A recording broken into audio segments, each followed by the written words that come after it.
It's time for Arrested DevOps, the podcast where we help you achieve understanding, develop good practices, and operate your team and organization for maximum DevOps awesomeness. I'm Trevor Hess, and show notes for today's episode can be found at arresteddevops.com/theaternerds. Before I intro our guests, a word from our sponsors.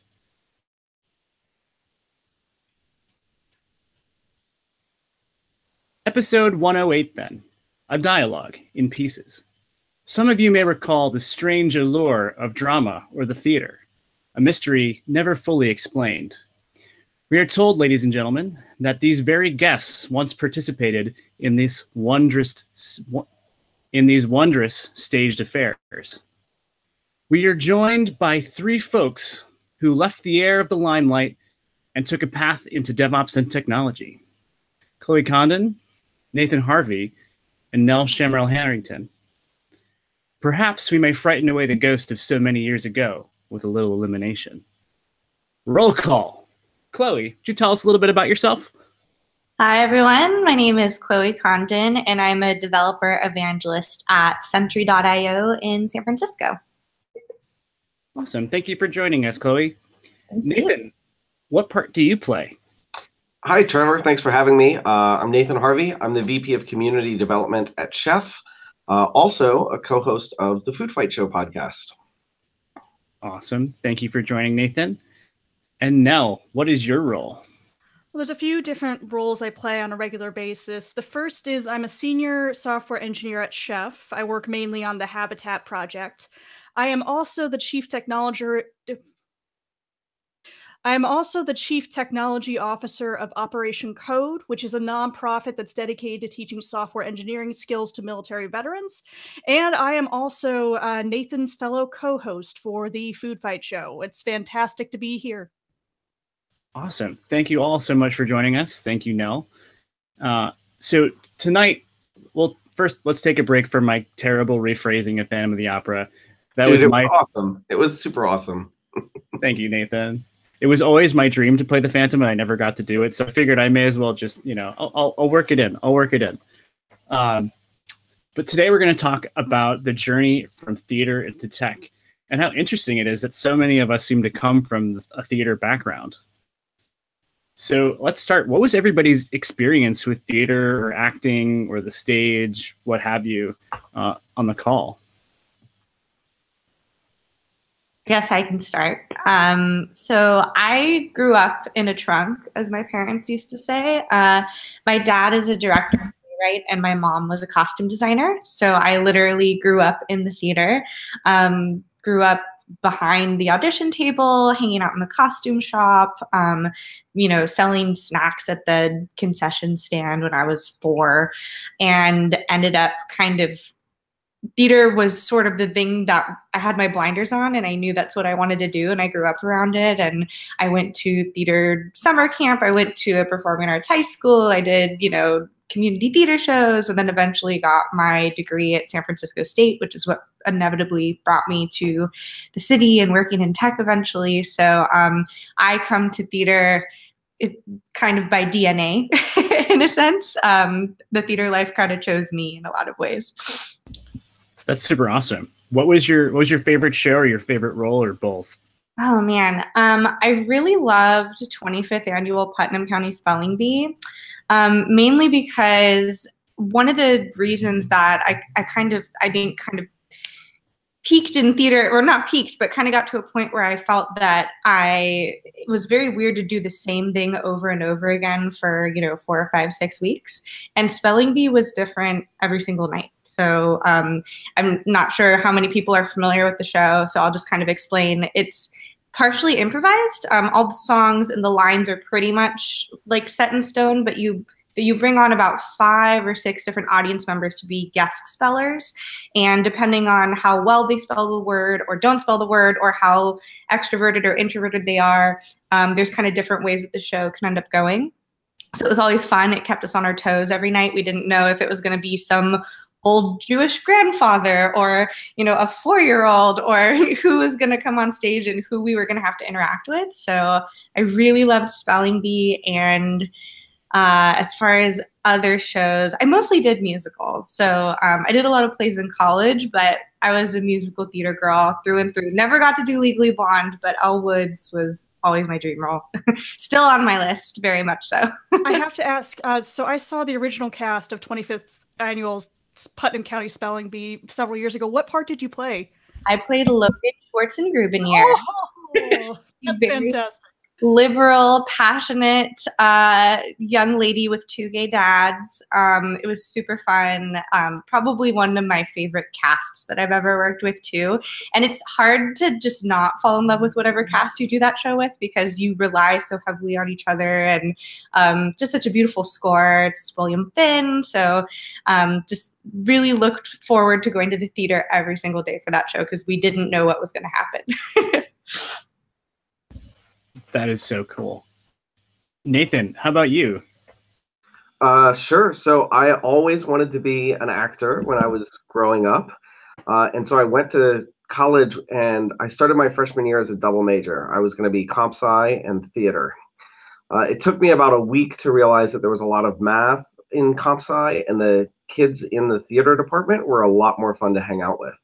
So I immediately dropped that portion of my studies and went full on into theater. But then in college, I discovered my love for technical theater, and actually have a degree in theater with an emphasis in lighting design. So I spent my college years all doing backstage work. How about your favorite show or role? Yeah, probably one of Scene to Light, maybe. Well, there are so many good ones. But one that kind of sticks out in my mind is while I was in college at the University of Maryland, we were lucky enough to do maybe the very first production of a musical called Quilt, which was about the AIDS quilt, which at the time was actually touring the US. So now we all can sort of, if you do the math and look at the Wikipedia, you can figure out how old I am. It's old. It's probably older than you. But in any case, while we were doing it, the quilt actually came to DC. So we got to take the whole cast and crew, and we actually did a performance of the show, a run of the show at the Smithsonian on the National Mall, like a block from where the quilt was laid out on display.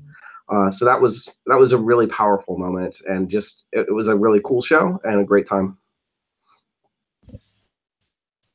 I don't know how that's I'm jealous. Nell, what's your theater background? Sure. I started doing theater in high school. And I mean, it was something that I enjoyed, but there was this moment, we did a production of West Side Story, which sadly I was not involved in because I had some other stuff going on.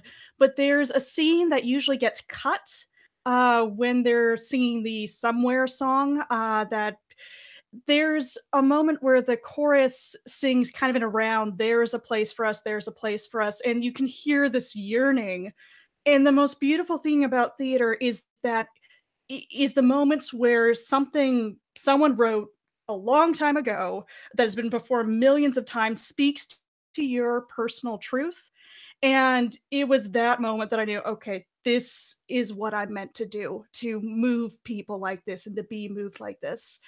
So I went to college originally intending to be a pre-med major, but chemistry 161, I survived it, but not by much.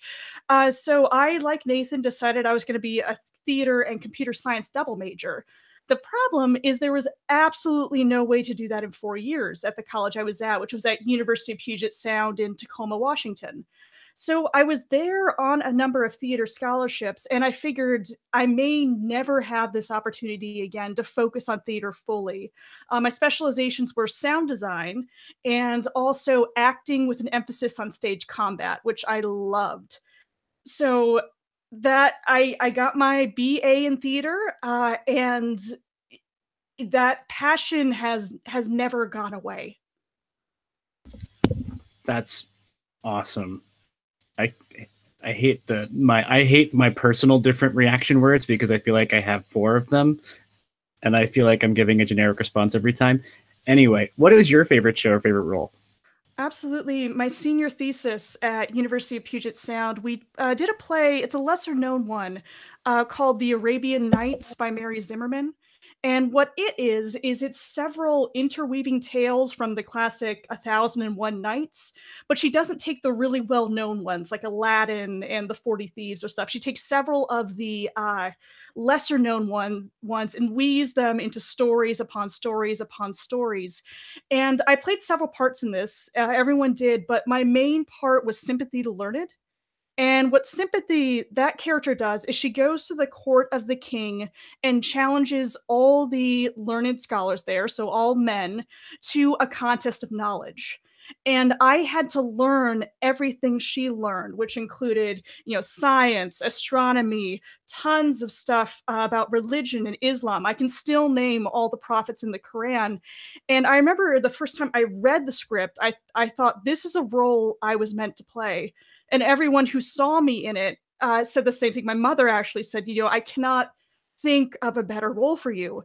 And I do a lot of technical speaking now at various conferences, and I feel like I channel that character of Sympathy. She's become me. I become her in these moments of being in front of all these people who sometimes ask very weird, challenging questions and trying to answer those questions, kind of not defeat them, but I don't know of a better word. Let's say defeat them in a graceful way, which that character very much did. So that was the role of a lifetime for me, and one that I remember very, very fondly.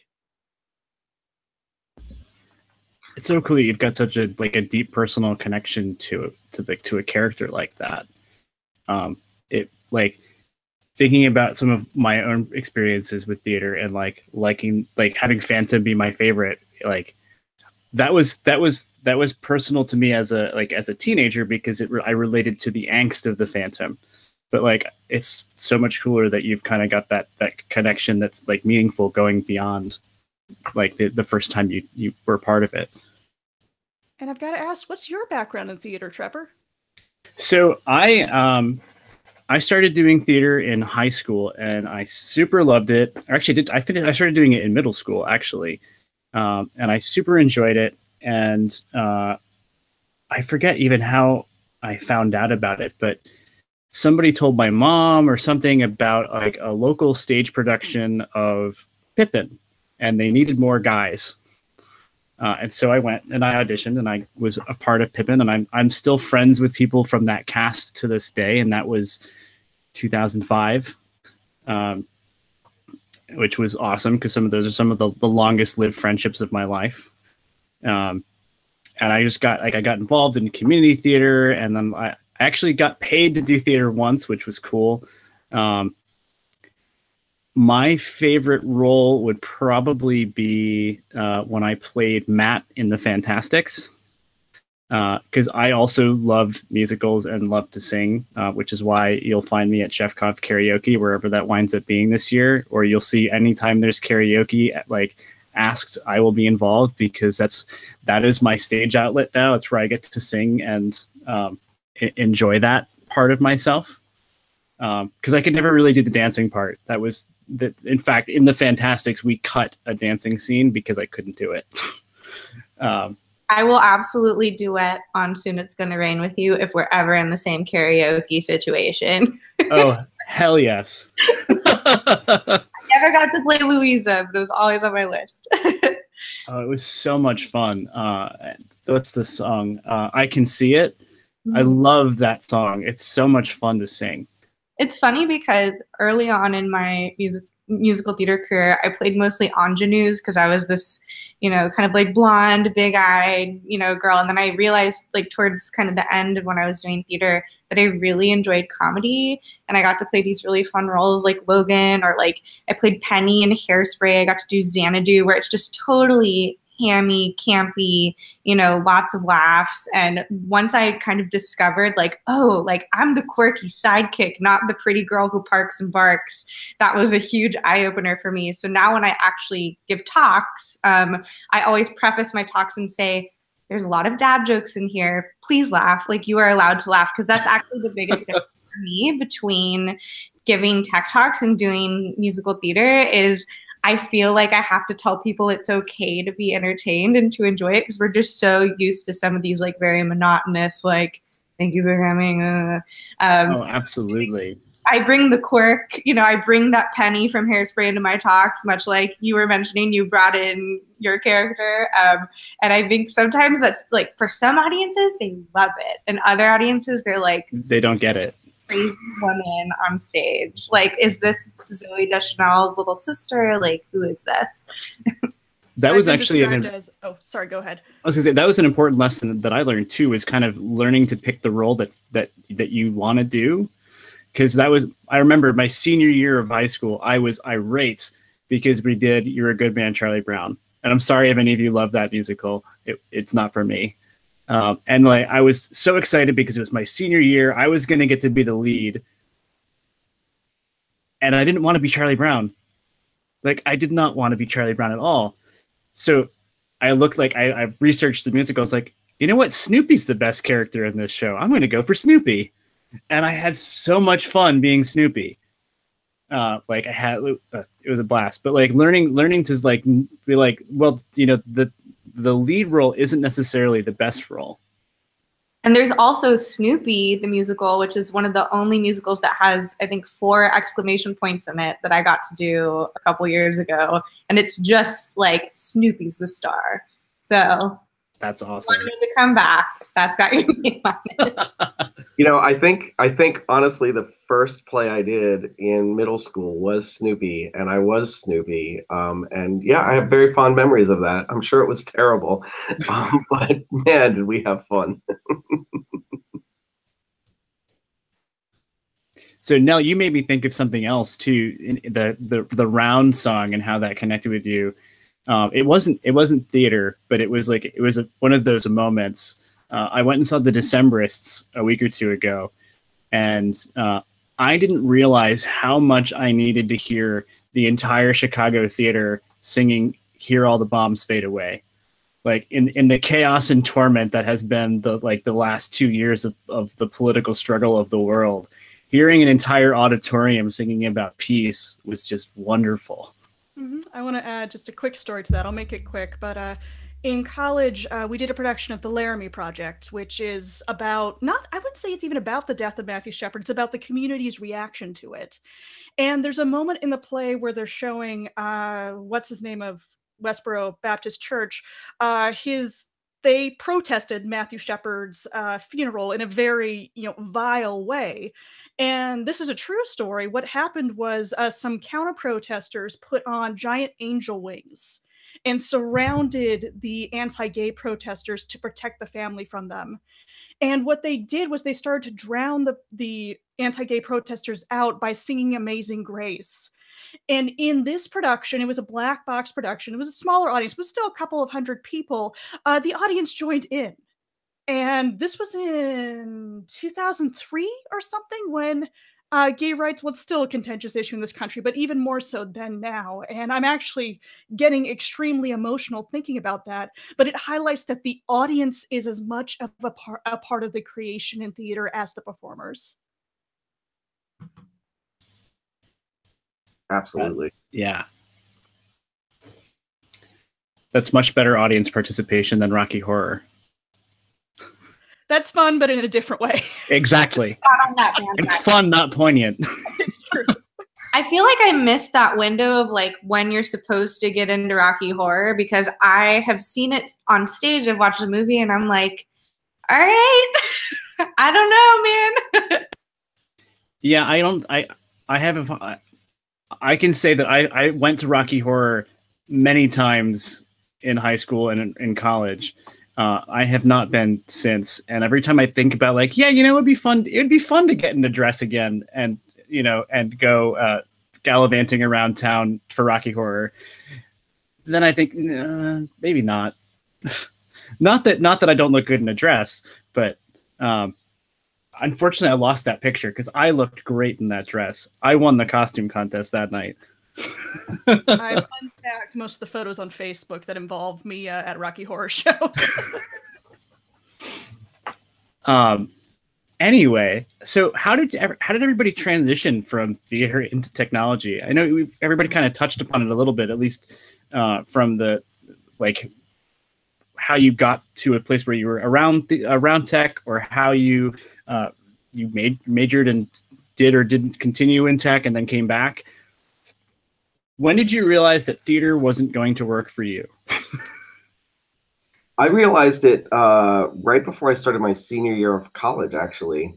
I realized that like I had the bug and all I wanted to do was theater. But then I also realized that, you know, having a family and raising a family was really important to me. And I didn't really see a way that I could do that and sustain my love of theater and do that all in and raise and support a family in the way that I felt like I wanted to.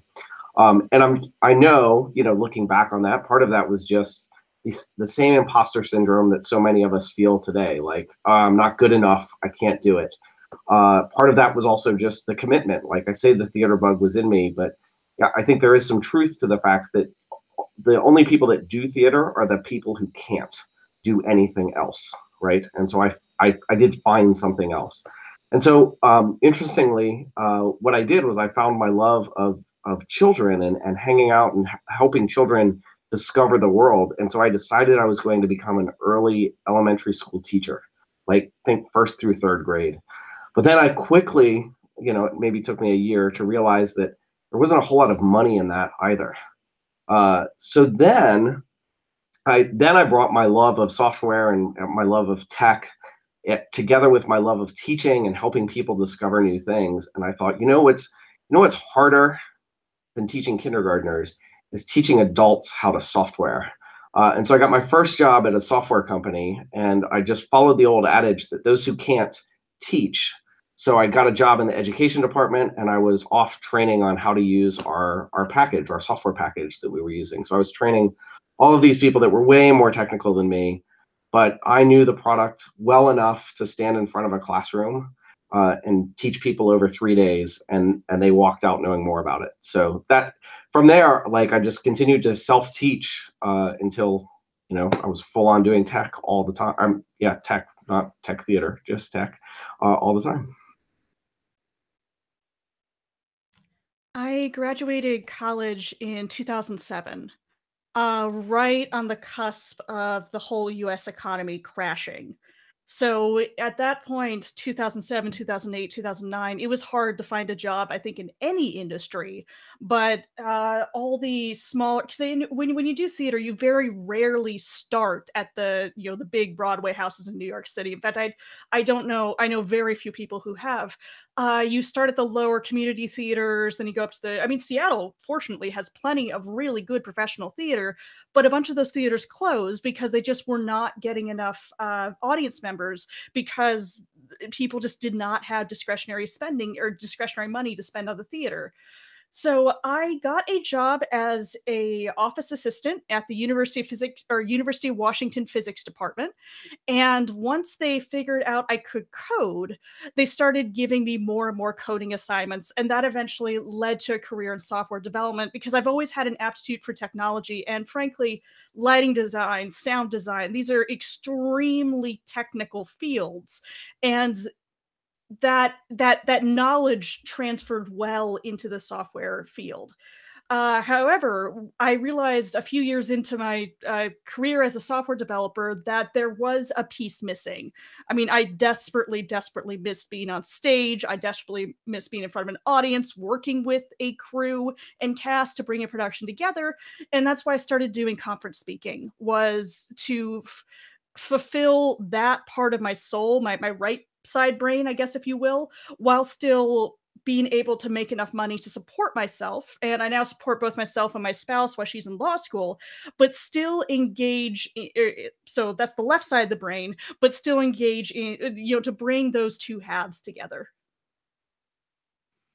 So my path's a lot different. So I'm very new to this industry. I actually pounded the pavement as an actress for quite a long time. I graduated in 2011 from San Francisco State and was working while doing community theater and professional regional theater in the Bay Area up until, gosh, 2 years ago. So basically, I viewed my day job in San Francisco as a way to support my theater habit. So I did everything from, I worked at Yelp in sales, which was really interesting because I went, whoa, startups are cool, but I don't want to do sales. This is awful.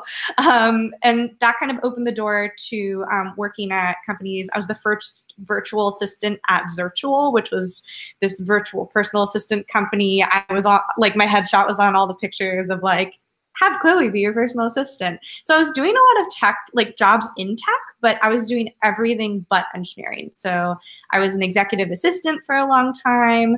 I did office management. I did a little bit of everything. I did customer support for a video game company, which was a whole other universe. So basically, I got to a point where I was working as an office manager. I had just met my boyfriend, Ty Smith, who's an Android developer. And I was working, I happened to see a talk at Google that was all about getting young women interested in programming, but we're talking like girls who code, Black girls who code.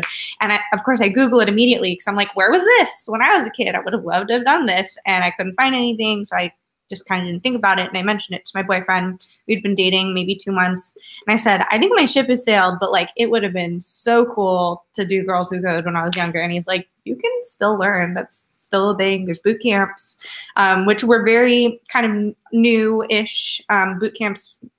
Were maybe had been on the scene for like a year or two. So it was hard to tell if these things were legit or like a scam or like a pyramid scheme. I had no idea.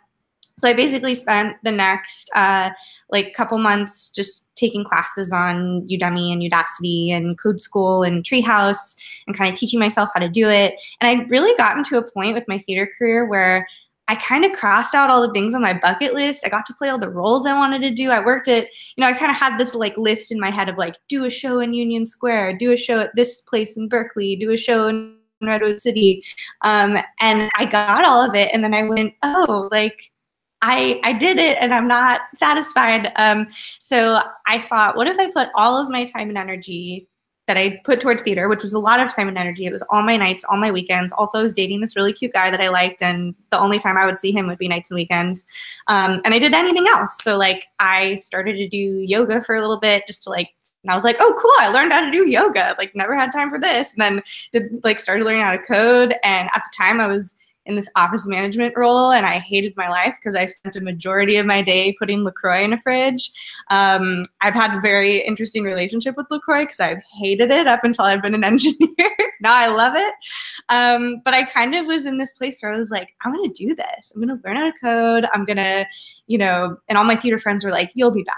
Like, we'll see you in like a month. And I kind of, in this weird way I mentioned before that Legally Blonde was my dream role, dream show, I kind of channeled my inner Elle Woods because I don't look like an engineer. I'm very quirky and I'm very blonde. And I would like go on the treadmill and like listen to Legally Blonde, the musical, and like hype myself up about like learning JavaScript that day.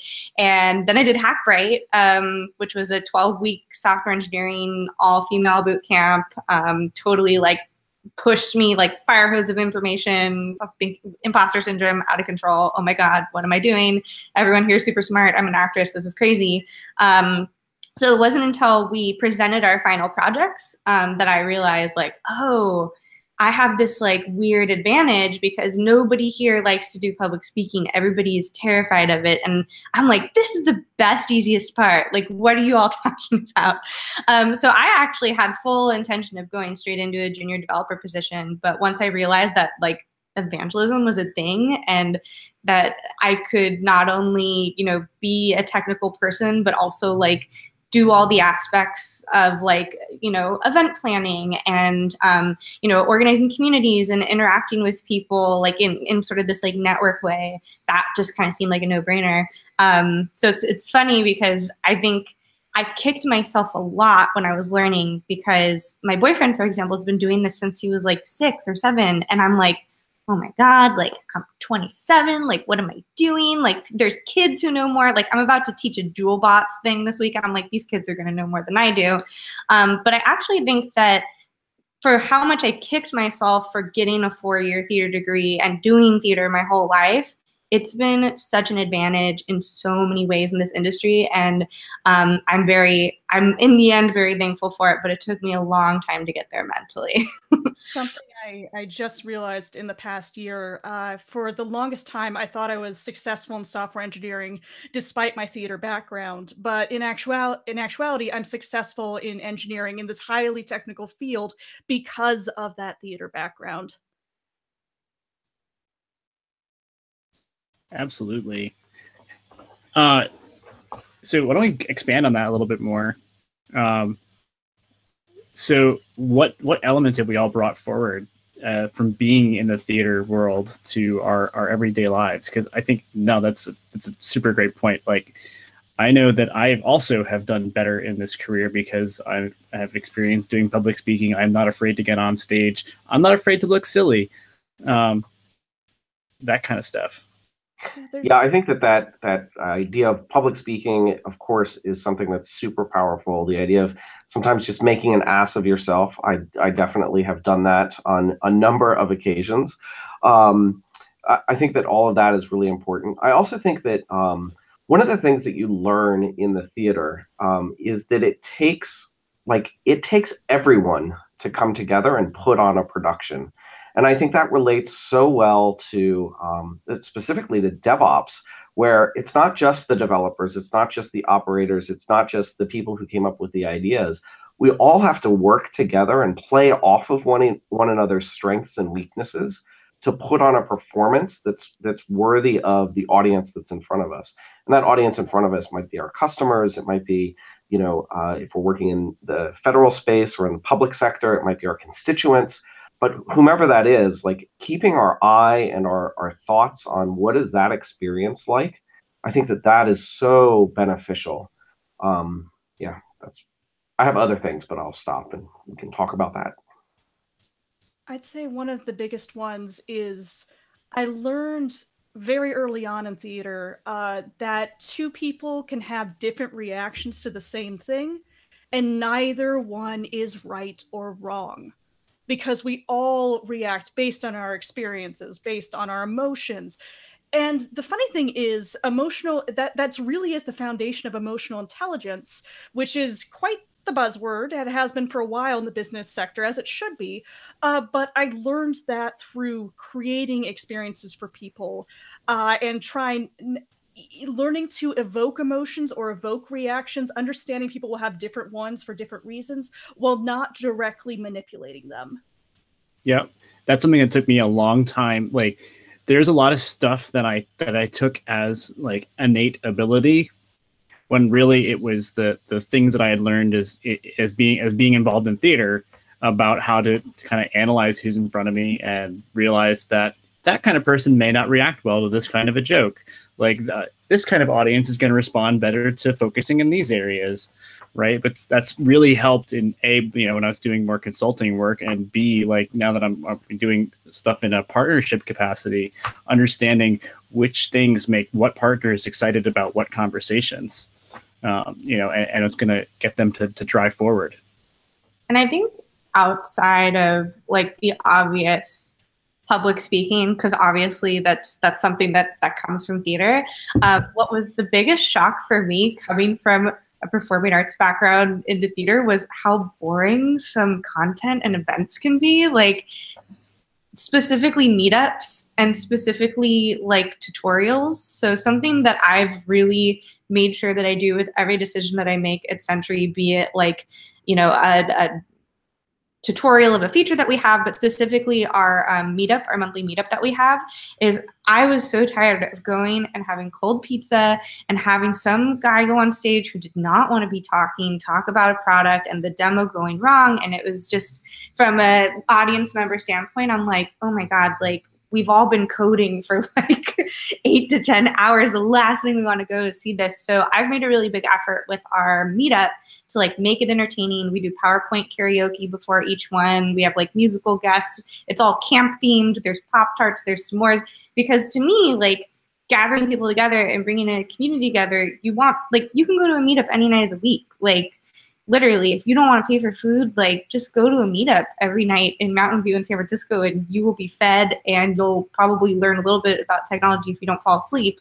But that's been probably the biggest thing for me, and the biggest like, whoa, kind of moment for me was how little that kind of creative market is tapped for not just events like conferences. I found that like the community-based events like DevOps days, certain user conferences around certain like technologies or communities that are very passionate are so different than say like the monthly in the cloud, you know, we try kind of event. So that's probably been the biggest thing that I've tried to bring in, is just like developers are people too. They like to laugh. They like to be engaged with. There's some people are going to stay in the back and introvert, and that's totally fine. I do that too. But at the end of the day, people are not only going to want to come back to, but look forward to a meetup that's enjoyable. That's a super great point. And that makes me think of the thing we tell each other often about, like, when you're writing a presentation, write a presentation that you would want to be a viewer of.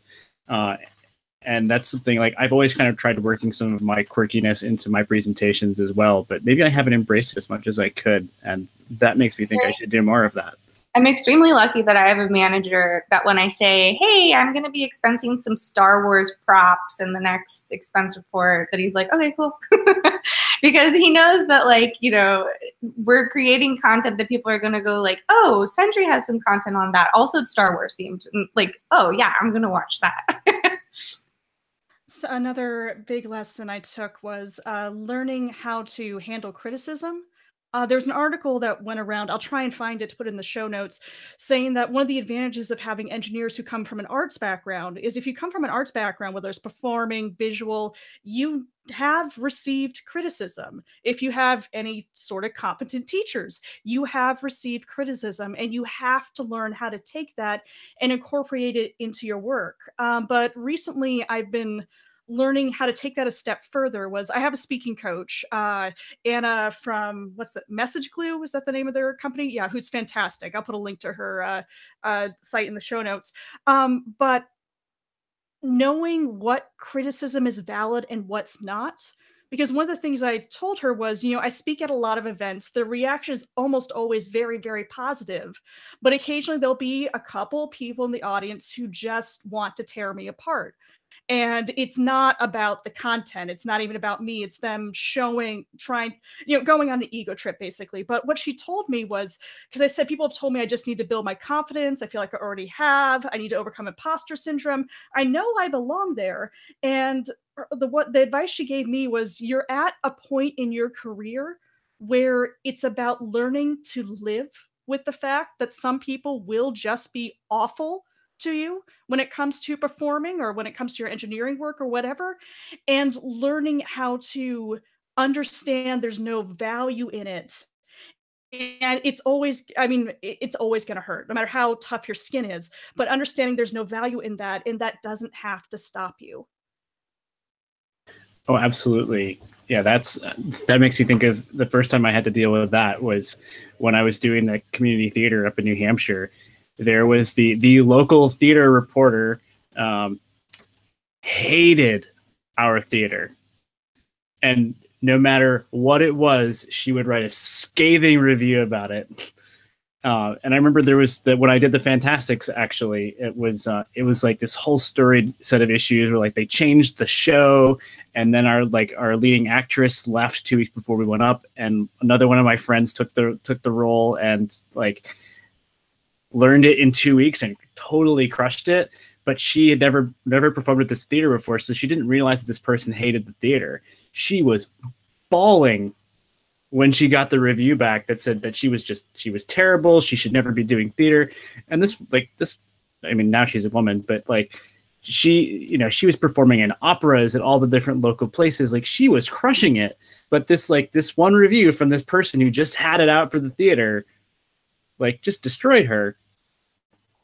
And it was like so depressing. And like, but yeah, that's like, that was one of the first times where I had to realize like, oh yeah, maybe not everybody's opinion is actually valid. There are caveats to opinions, and some people are just, they're not going to give you value. Yeah, and imagine like that's enough to cause that person to no longer want to do that thing that they love.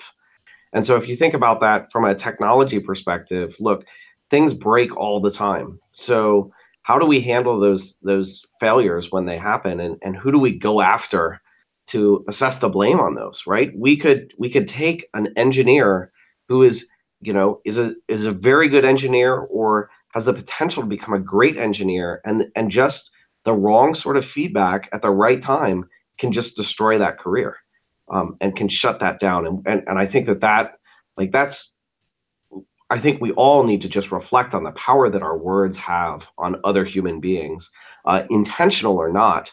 Like that could have some really, really tragic consequences for that person. Totally. And like it can be something like I have experience where I feel guilt that I may have done that to somebody. I when I like it's my first job out of college, and another developer didn't know what the BIOS options were in the system, and for whatever reason, I was like, "Why you don't know what the BIOS are?" And like, I wasn't trying to be mean or anything. I was just surprised. But like, and I know that wasn't the only reason why they stopped being a developer, but I feel like that was my contribution to them choosing a different path in the future. And it wasn't much longer after that they chose a different path. So like, yeah, you gotta be aware of what you're saying and who you're saying it to, and realize that the thing that you like, your view of the world is different than anybody else's view of the world, and you can't make assumptions about how other people see it.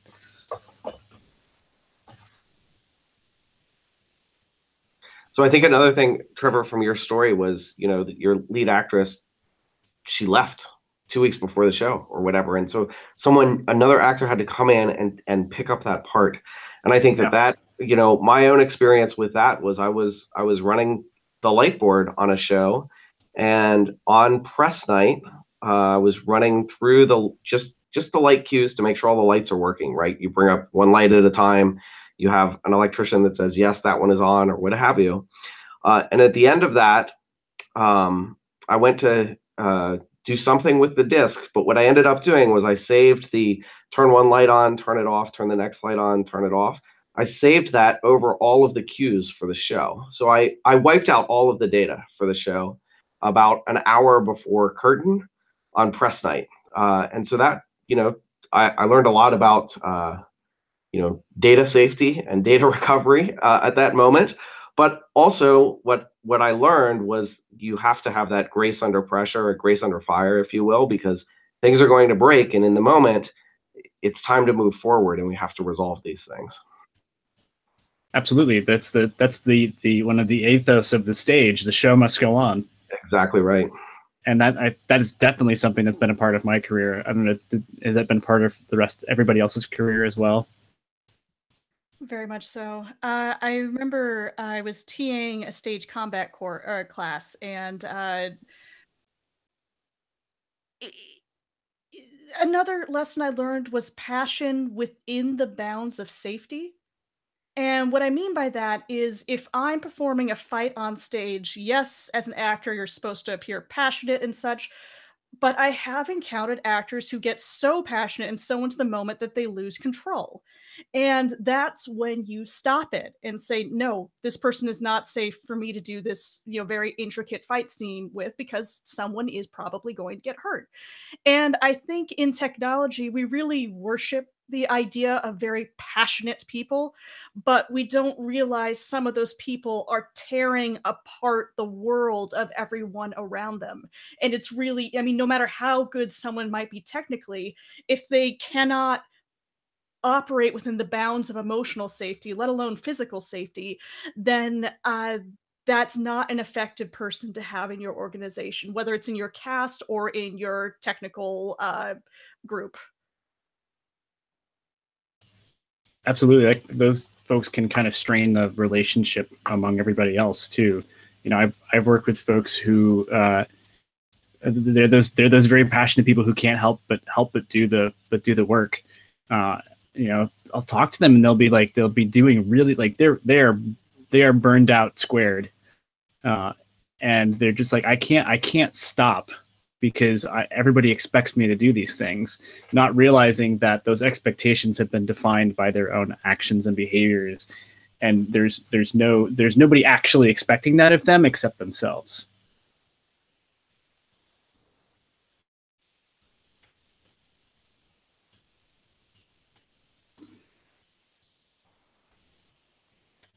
So what other things have we brought forward into the theater, from the theater into our everyday lives as non-theater people?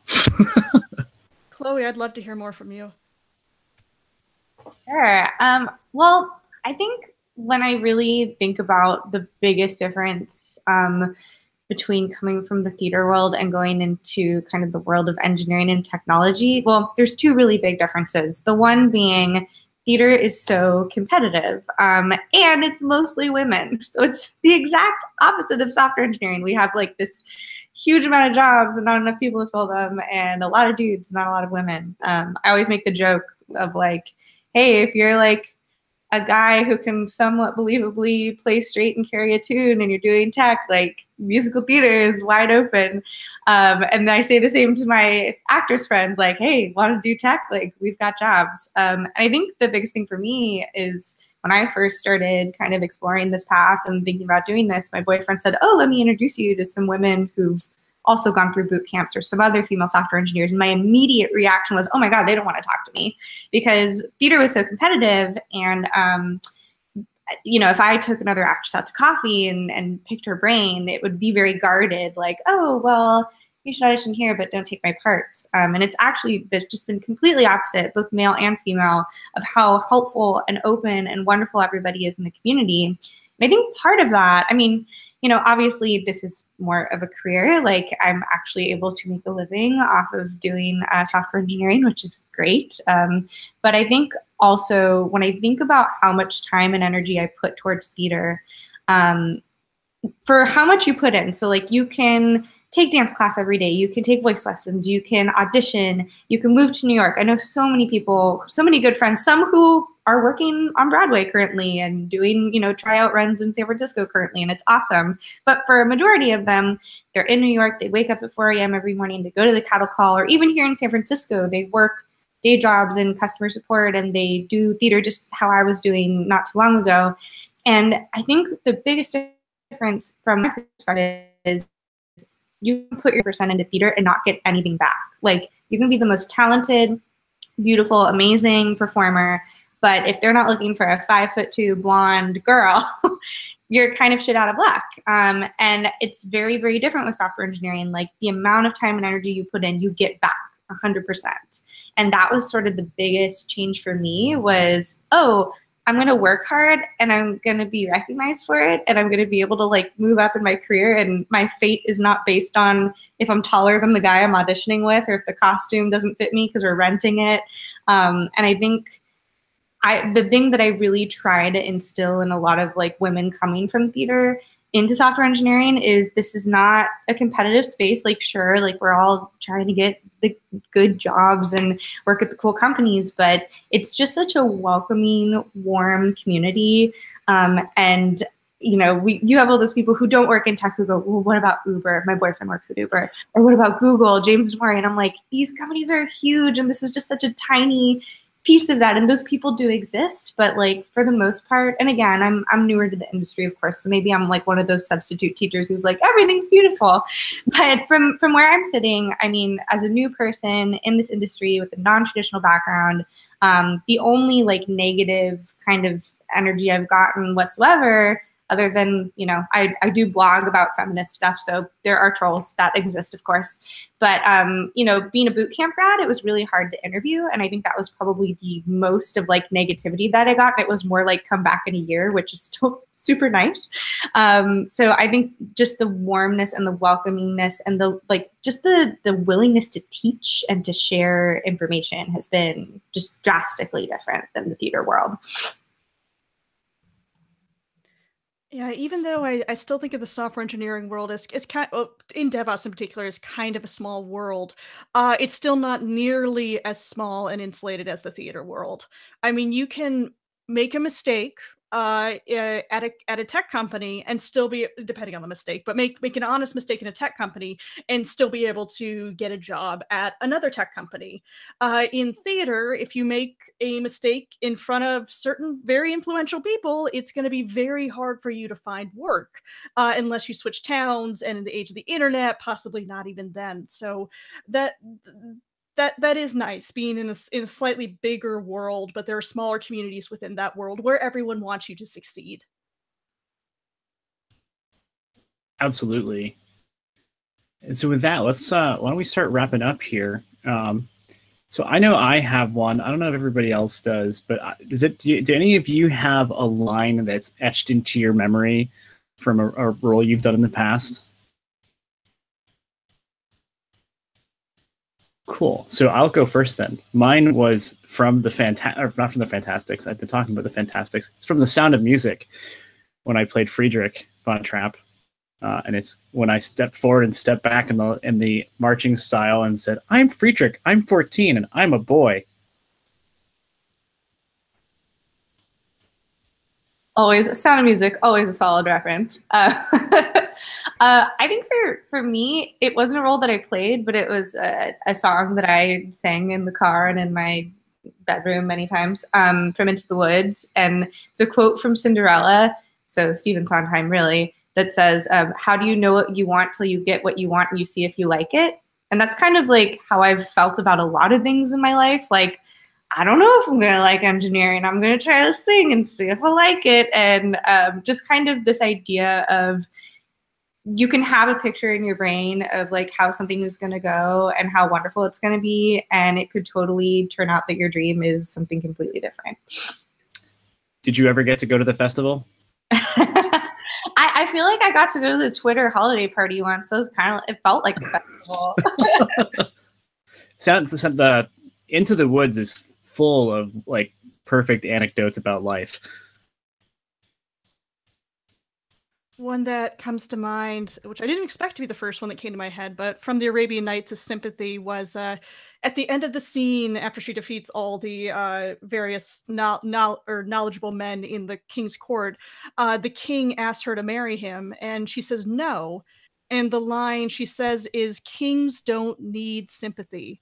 She must lie with those less fortunate." So what I interpreted that as was she was being offered, to be a queen of Arabia at that point, but she knew that her life's work would not be fulfilled by being in that very insulated area. So no matter how appealing it seemed, she knew her life's work still needed to be out in the real world, and that's always spoken to me. That's beautiful. All right, mine is going to be super cheesy. And it's not a line that I ever had, but it is something that is just stuck in my head lately. Anytime I hear someone say the state name of New Jersey, I immediately echo in my head, everything is legal in New Jersey, just because I do. Sometimes I say it out loud and it makes no sense to whomever mentioned the word New Jersey to me. That's how I feel every time I'm on BART and it goes by Lafayette Station. I'm like, oh, Lafayette. Your favorite fighting Frenchman. Oh, I don't know if I can say that without getting in copyright trouble, so edit it out. But anyway. I'm sure it's, fair use, right? Anything less than 30 seconds, and we can call it derivative, whatever. We'll be fine. I can't tell you how many times I get like a reference that pops into my head. We've been playing Dominion over lunch, some of us in the central time zone at Chef. And I keep getting War is a Science stuck in my head from Pippin. Am I the only person in the world who never did Pippin? I feel like I've never done everyone Pippin. I know did Pippin but me. The first act is a ton of fun. The rest of the show, I don't care super much about. So do we miss theater? I know there's always going to be a part of me that misses theater, and I get my fix by doing the podcast, by doing karaoke, and by speaking at conferences and things. I miss it pretty horribly sometimes. It comes in waves. Technical speaking, things like that help fulfill that part of my soul, but as much as I love programming, I love the tech industry and working with people, if I could make this might be a confession moment, but if I could make a living to support myself and support my wife and the rest of my family through theater, I would do it in a heartbeat. That doesn't mean I don't like the work that I do. I very, very much do. But yeah, that's always going to be where my heart is, I think. I think as someone who's left it most recently, my answer is no. But I do think that I got to like kind of fulfill a lot of my like theater dreams. Of course, if someone calls me and wants to do Legally Blonde the musical, I am available and I will do that. I think there's certain shows definitely that are still on my list and that I would still love to do. But when I think about the amount of time, like even in the last year or two, I've actually, the best advice I can give to people to be successful in theater is to leave theater, because that's when I got all the opportunities I ever wanted. And people called me and said, what part do you want to play in this? And I was like, where were you like for the last, I don't know, 6 years? But I don't, like, I thought it would be a lot harder to go and see theater because I still do go and support a lot of friends. I'm a seasoned subscriber now at the Curran. And I don't yearn as much as I thought I would be like, oh, I just long for the stage. But maybe ask me in a couple years and I might be singing a different tune. And I definitely have nostalgia for my days in the theater, and I also feel like I get to do a lot of acting, do a lot of technical work, through organizing conferences and so forth. That that it feeds that bug a little bit, but yeah, I definitely miss it. There are parts that are very similar now in my role, and there are parts that are very different. One of the things that I probably miss the most is when I give a presentation, when I give a talk at a conference, it's usually me giving a talk at a conference. And there aren't other people on the stage to interact with. You don't get to play off of one another. I definitely miss that part of the performance. It's, here's a monologue where the other player in this monologue or dialogue is the audience, which is, of course, a very important part. But I miss having other actors on stage with me. That's funny.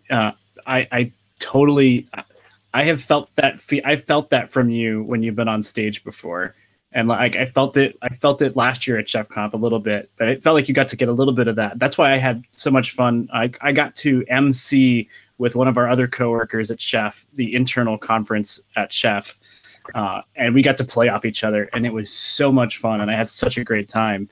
And I yes, that it's the playing with others that's hard to get a fix from in the conference world. When I took a step back and kind of thought to myself, okay, what are the things that I like about theater and what is it that I'm not enjoying anymore? Kind of like wrote out this list and I walked away from it going, oh, I really love wigs and costumes. And I really love singing. And so from that, I pulled apart, oh, I should just be cosplaying and like going to martinis on weekends or karaoke to fulfill that. Like I can just like set my own truths on this. You mentioned actors playing off each other. For anyone who's interested in what we mean by that, I always used to recommend to acting students watching the movie Notes on a Scandal with Judi Dench and Cate Blanchett, both of whom are brilliant, among the best actresses in the world by themselves. But when you watch the way they play off each other and how the emotional intensity, rises and rises and rises, I mean, there's just something absolutely magical about two people who have good chemistry, who know each other, who know how to evoke the best in each other. To see them do that live. Awesome. We'll have to put that into the show notes. And with that, let's move on to the community and event stuff. So, hey, we all tend to do some speaking type things, or be at conferences at least. Where are y'all going to be in the next, month or two? Well, I'm taking a little break from doing conference travel for a while, but every month I host Century Scouts in San Francisco. We have rotating topics every month in 3 days, which I'm not sure when this podcast is going live, or on Wednesday, I should say. We're doing our security themed one. Then we're doing an arts and technology one. So I may bug y'all for some opinions on that, kind of highlighting how people are using the arts in their different jobs. And that can be anything from visual arts. We're having a really amazing speaker named Caitlin Hova, who has synesthesia and plays the violin and built a 3D printed violin that shows the colors that she sees. It's absolutely incredible. But we also do very technical topics. In the past, we've done DevOps and UX and open source. So definitely find us on Meetup, just Century Scouts. And I'm not really doing a whole lot of conferences for a while, but I am going to RuPaul's DragCon. So if you're there, I will be there, most likely dressed in cosplay. So check out DragCon in LA. That's super awesome. Oh, I wish I could go to that. I've done drag in my past, and it's so much fun. And someday I might reveal the pictures of that, but we'll see. For me, coming up, I will be going to ChefConf, which is May 22nd through 25th in the beautiful city of Chicago. I will be doing, along with regular conference stuff, be doing a demonstration of service discovery and habitat. So if you're interested in that, you should definitely check it out. Nathan and I are also talking about doing a live food fight show, which would be a lot of fun if we can figure out how to make that happen. And then in June 6th through 7th, I will be at DevOps Days DC, and just found out this morning that I'm going to be speaking there. Along with theater and technology, another big interest of mine has always been politics. And the talk I'm giving is DevOps and Politics, and it's about my experiences working on the Approve Referendum 74 campaign in Washington State and the Hillary Rodham Clinton campaign last year, and not only the technology parts in it, but learning to take a loss and build on it. So it's probably my favorite talk that I've done, and I'm really looking forward to sharing that with the DC audience. I'm jealous of the DC audience. I mean, tickets are still on sale. You can always come to DC and hang out with us. It'll be awesome. This is true. So for me, I'll be at the London Infrastructure as Code inaugural meeting, but that's Wednesday of this week. So if you're listening to the podcast, you missed the inaugural meeting, but I'm sure they'll have others. I'm not speaking there. I'm just attending because that'll be fun. I'll definitely be at ChefConf, and I'm helping organize DevOps Days DC, so I'll be there along with Nell. And then another one that I'm excited about is Velocity in San Jose, which is coming up in the middle of June, like the 11th, the week of the 11th or something. But there I'm offering 2 workshops, one on Habitat and one on Inspect. So one on how do you build, manage, and deploy applications, any application, anywhere, that's Habitat. And then one on sort of trusting your infrastructure automation and managing your compliance as code, which is a workshop on Inspect. So you should definitely come to those. Awesome. I'm actually going to be somewhere for once in a while.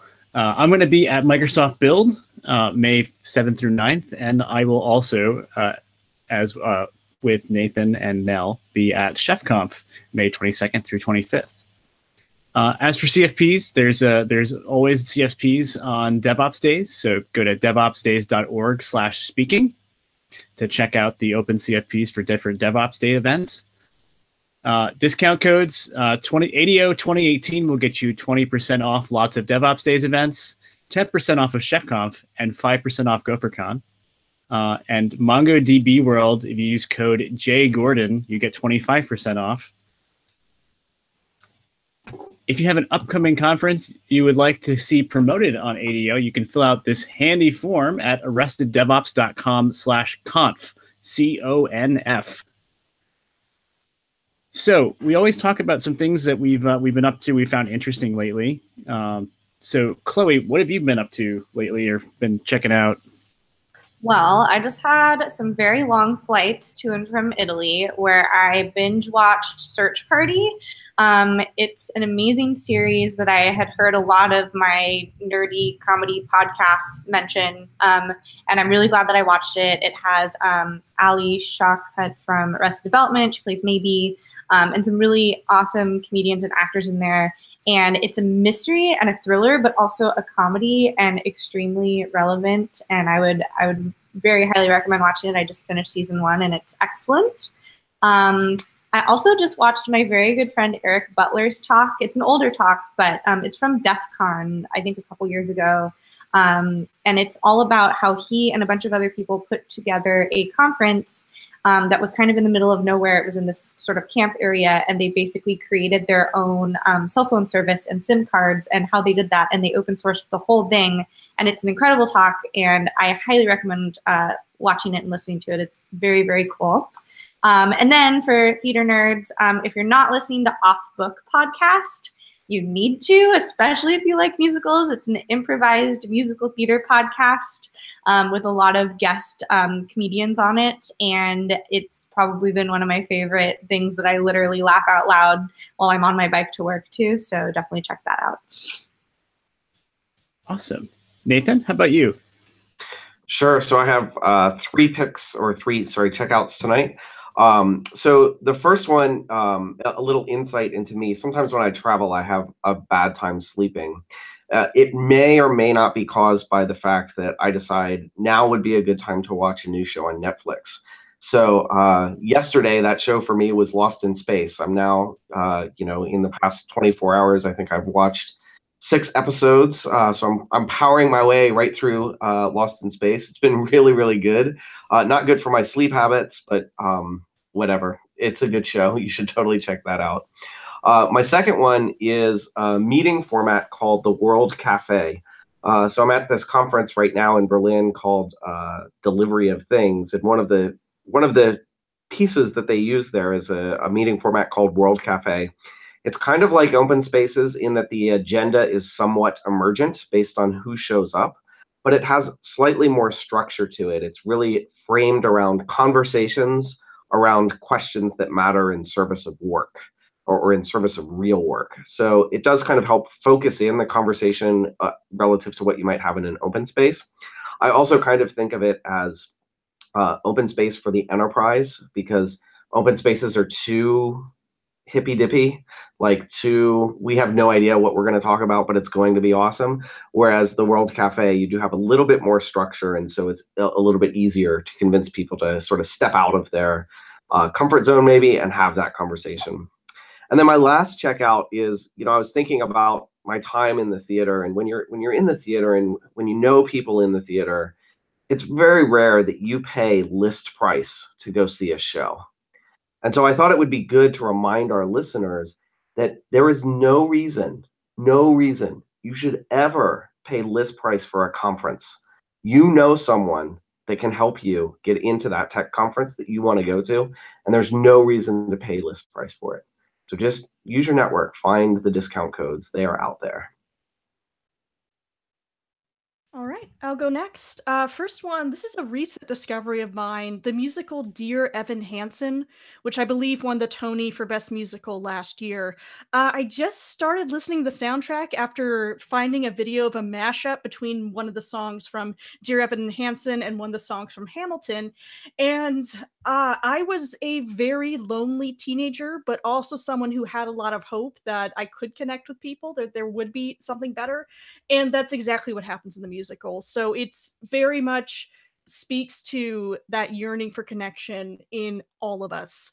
So I highly, highly recommend it. And I'm really looking forward to seeing it when it comes to Seattle, or if I'm out in New York for some reason. The other one is a particular episode of Black Mirror. Now, I want to say first, I think it was either the first or second episodes of Black Mirror, and this is not my pick, but someone showed me the White Bear episode, which scared the hell out of me. So I swore off Black Mirror until someone told me, you have to see the San Junipero episode. Trust me, it's not going to leave you in a bad emotional space.